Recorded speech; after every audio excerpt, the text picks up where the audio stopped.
What up, Scale? Welcome to Bar Vibes with Bryce the Fourth, giving out raw reaction, interacting with the masses. No subject is safe. You hear the people, the noises, but that's the point because without the people, what is the point in embracing vibrations?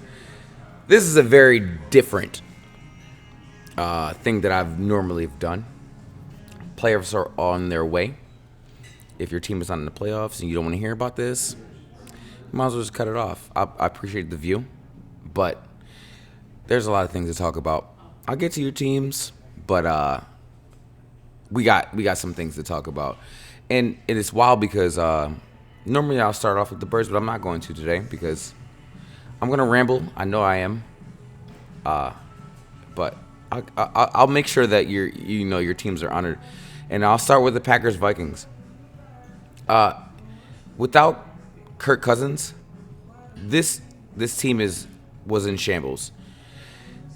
If Kirk Cousins was the starter of this team, and you could also say Jefferson, they would be in the mix, but they're not.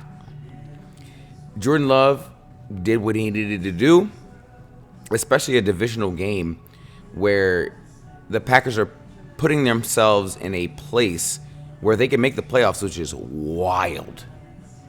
Wild. That was number 3 for you. Wild. Bengals, Chiefs. I don't know where the Chiefs' identity is. I mean, they're 10-6. They do get a home playoff game because they clinched the division. But if you know football, you know that the Chiefs have, in the seasons that they've been really good, they've had home field advantage throughout. They beat the Bengals, no Joe Burrow Bengals, and it was still 25-17. So where do you go from here? No weapons for Patty, Mr. Mahomes, and still, they're in a position to have an opportunity to make a run. Playoffs are here. Chargers, Broncos. Mr. Unlimited. I've said what I had to say about him, during my shows. But he's been playing very well. Very well the past 3 or 4 weeks. And then you tell him, I need you to sit down so we can save some money.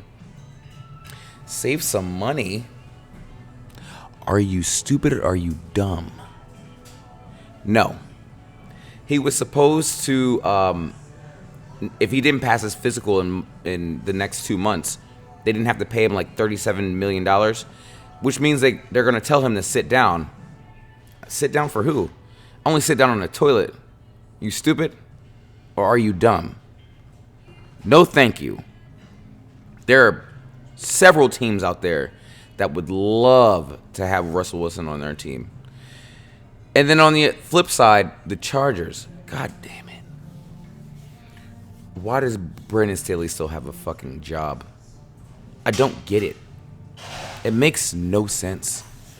You already had a problem with your number 1 running back. You had a stud quarterback. And here you are, 5-11. If my team was 5-11, and I've been there before, you're just making excuses. It's the worst.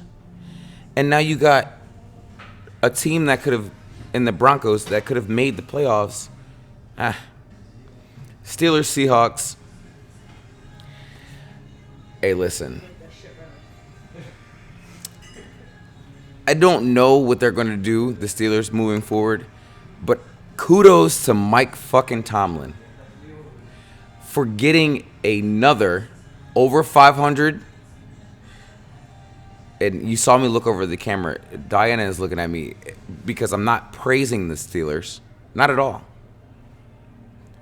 I'm praising Mike Tomlin for getting his team up to get his team over 500 for his entire career.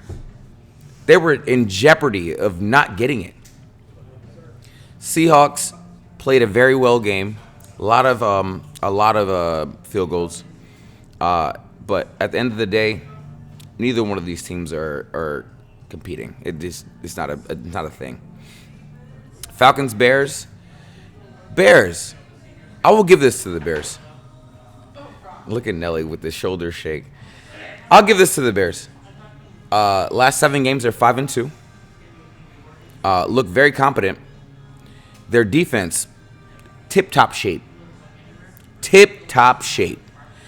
NFC South with the Falcons, they're just, who knows what the fuck is going to happen with them. But the Bears are not giving up, and they're not going to make the playoffs. They know that. We all know that.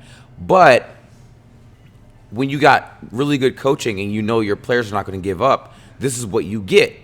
7-9, very respectable in a season where I think they were like 1-4 to start the season, and your players don't give up.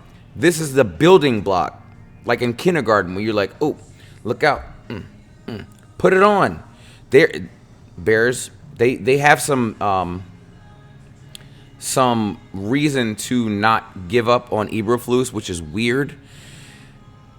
Eberflus is the Bears defensive coordinator or head coach. He's better as a coordinator and not a head coach. I don't know what it is, why they're not following him. They need a person the Bears need a person who's going to follow them day to day. That is not what Eberflus is good at doing. He's good at getting his defensive players up for the game, which is what's been happening for the last 7 weeks, like I said. 37-17. You can't deny that.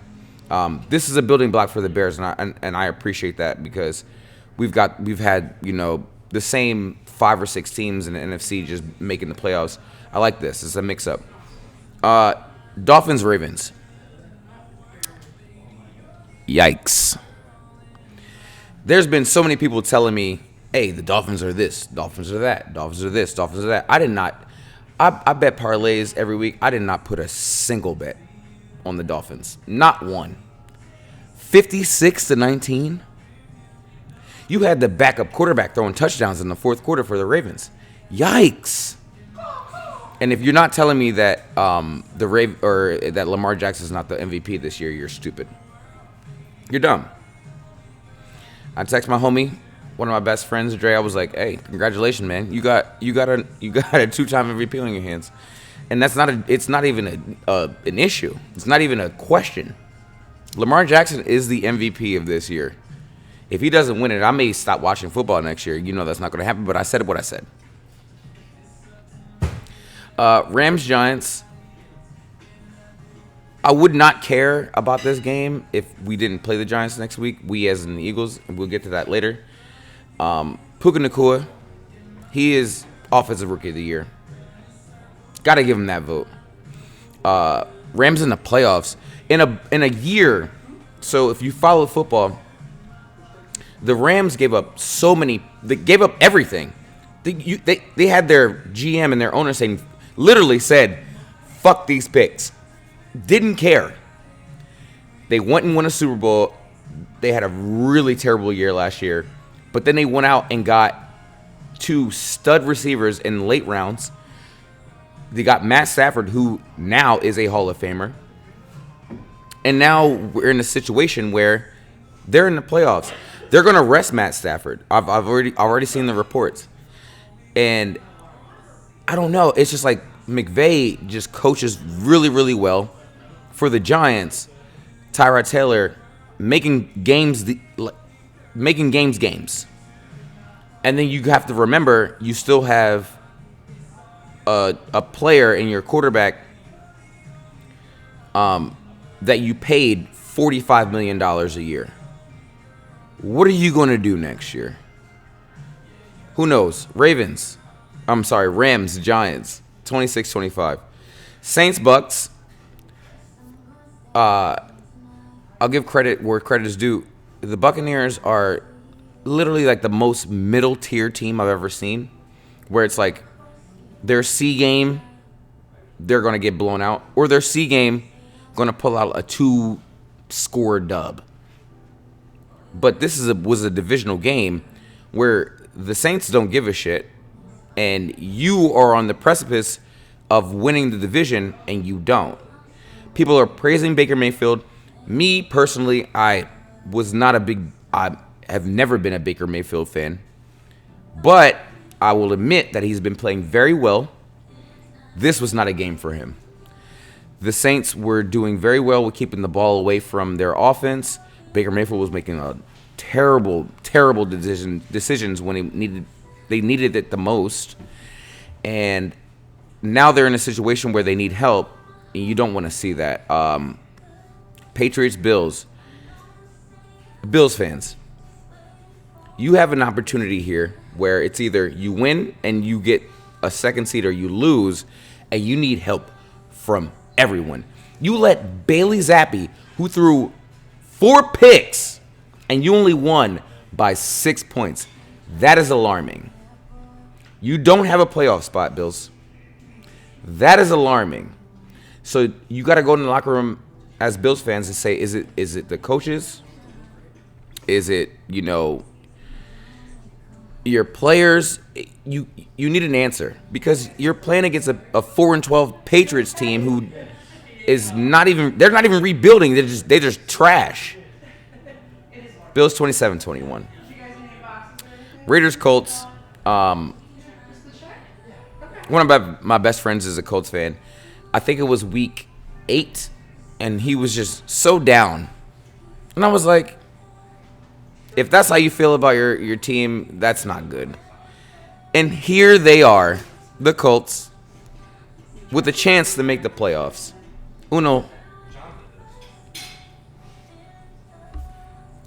Raiders also had a chance with an interim head coach to possibly make the playoffs. Now with the Raiders, they got AOC. I don't think that if I was a Raiders fan, I wouldn't want to be making the playoffs. I would want to be building.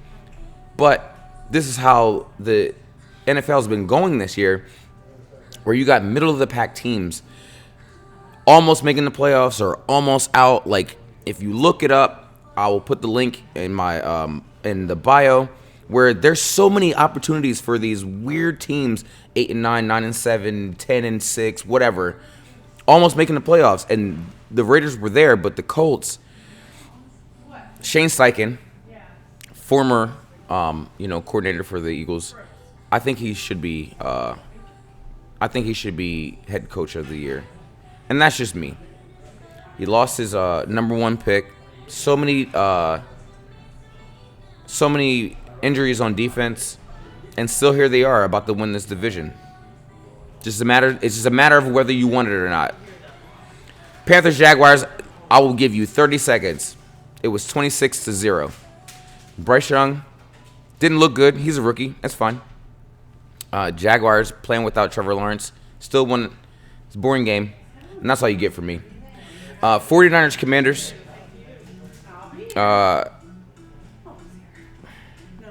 They did what they needed to do. And this is why I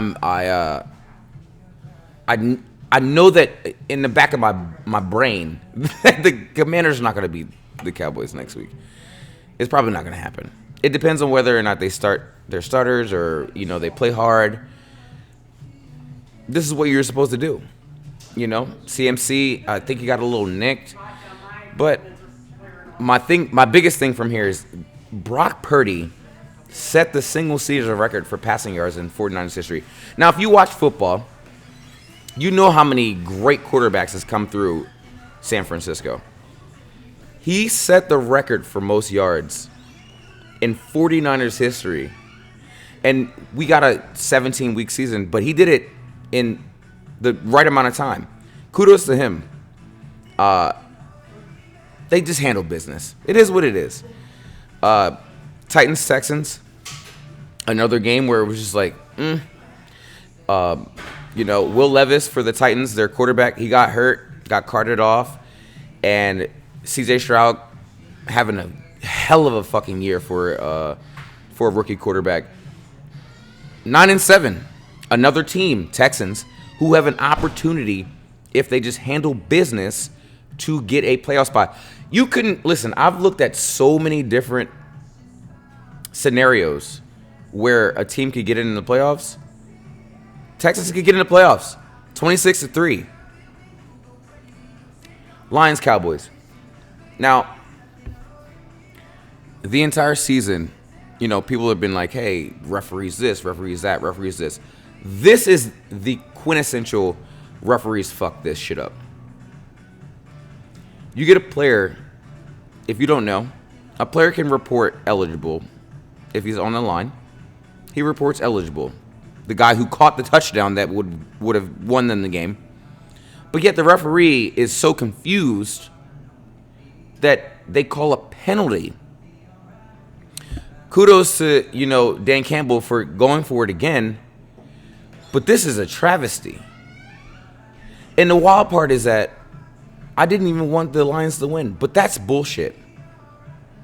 But either way, Dallas wins 20-19. And the other game before I get to where I need to get, Browns-Jets. Joe Flacco, man. He be spinning that thing. Spinning that thing. He did have a really tragic, he was like backing up, like to not to like get sacked, and just threw like a badass ball. Badass, not in a good way, but a bad way. Terrible ball. But Joe Flacco was spinning that thing. And the Browns, the Browns are 11-5. I've watched a lot of 11-5. Hey, listen, Joe Flacco walked in with his fucking pants over his fucking belly button. He was like, I need to get out of the house. Oh, y'all want me to play football? Sure. Why not? But to end this segment,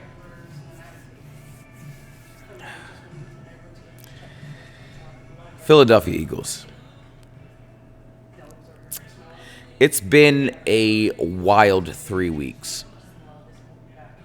Yeah, you got that dub over the Giants, which was very sloppy. And I'm not gonna, delve too crazy. I feel like they got very complacent, the Eagles did. And it sucks that it was against the Cardinals, who also beat the Cowboys. Where we made fun of the Cowboys, we're like, damn, you lost to the the Cardinals. Oh my God, they sucked. And then we also turned around and did the same thing. Mind you, in a different fashion, because it was a very close game. It was a 4-point game.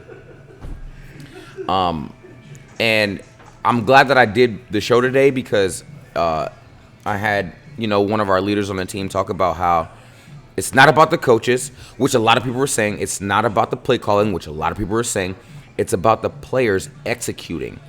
When you're supposed to do something, you do it. So like the last drive, you get a run for the quarterback, -4 yards. You get a run for another on second down, -6 yards. And then you get a bubble screen. If people are blocking the way they're supposed to block, you get it. Play calls. Listen, I'm not one of those people who are going to be upset about what happened because we're in the playoffs. It feels like we're like 3-12. That's not the case. It's not the case at all. We're in the playoffs. I've seen this team win 3 playoff games and win 1. They just need to come together and understand that everybody needs to be held accountable. On the other side, Cardinals play their asses off. Kyler Murray looked very comfortable. Kudos to them. They made the plays when they need to be made. 200-plus yards. I've watched the Eagles for 24 years when I could comprehend plays. Never seen them give up 250 yards on the ground. Terrible. Fix that shit. At the same time, I hold the receipts. I see what people say. If the Eagles win 2 playoff games, I'm on your bumper. Promise you that. I don't want to hear it. Make sure you know that. Go Birds.